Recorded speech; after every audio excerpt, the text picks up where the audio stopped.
First of all, when we got married, we decided, what should I call you? He too said, what should I call you? I said, I'll call you my daddy because my father and mother have already handed me over to you. So you are my daddy, you are my husband, you are my brother and everything to me. So he too decided that he's going to call me mommy, meaning that he's giving himself to me to take care of, as a mother takes care of children. So he will be one of the first child. And of course, a husband is supposed to be the first child of the wife. Yes. And then the wife should be first daughter. I began to discover that being a husband is being a leader. And being a leader means going forward and for people following you. So I had to make Christ my model. Giving leadership means modeling.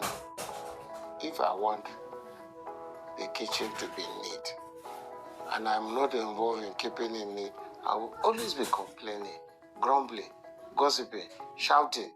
But when I do it, sometimes it helps. The children have grown to see that, let's go and do this place before daddy comes, because the daddy doesn't like it. I don't talk again. So you model.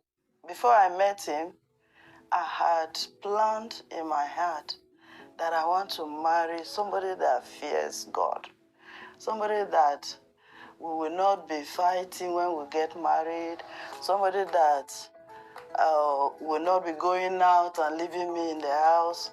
I'm so grateful to God because I feel fulfilled in such a way that what I was fearing, I never experienced them.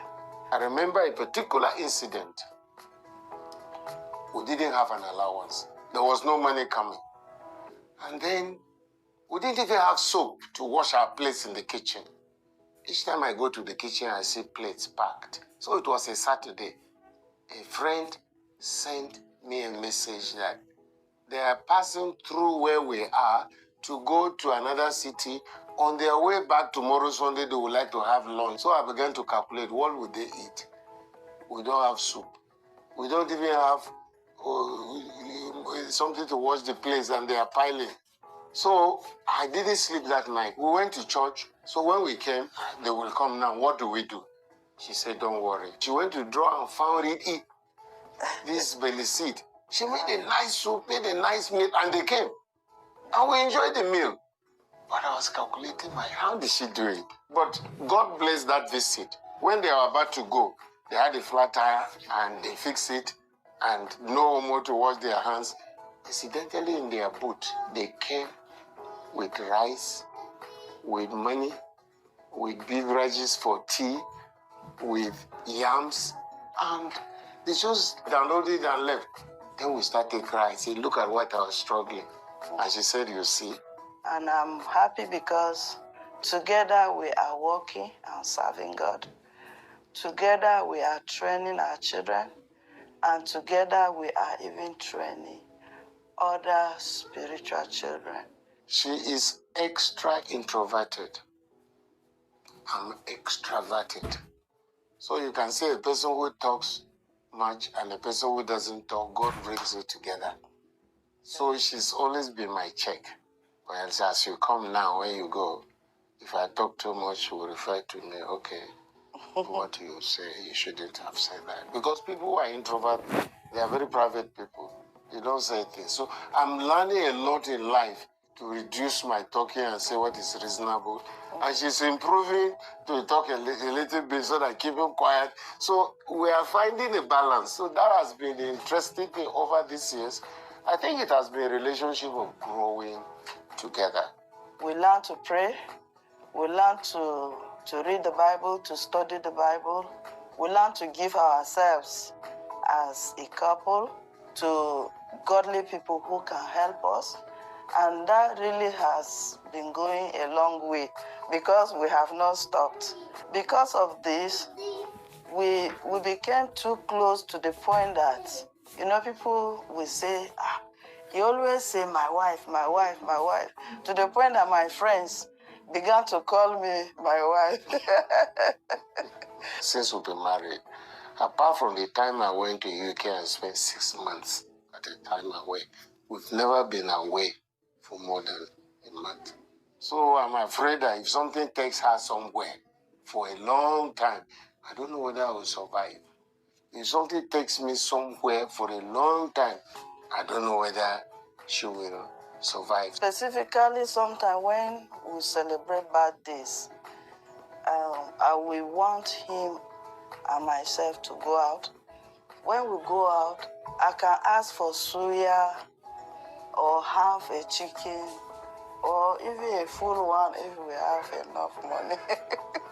In the village, the sister or some of the brother, they say, you are always working together. Are you next to him? He is the only boy in there of his mother. So I say, yes, aren't you happy that we work together in everything and like I am the sister next to him? And like she said, there was a question she asked me. What do you want me for a relationship? I said, I want to marry you. And she asked me, do I really know what love is?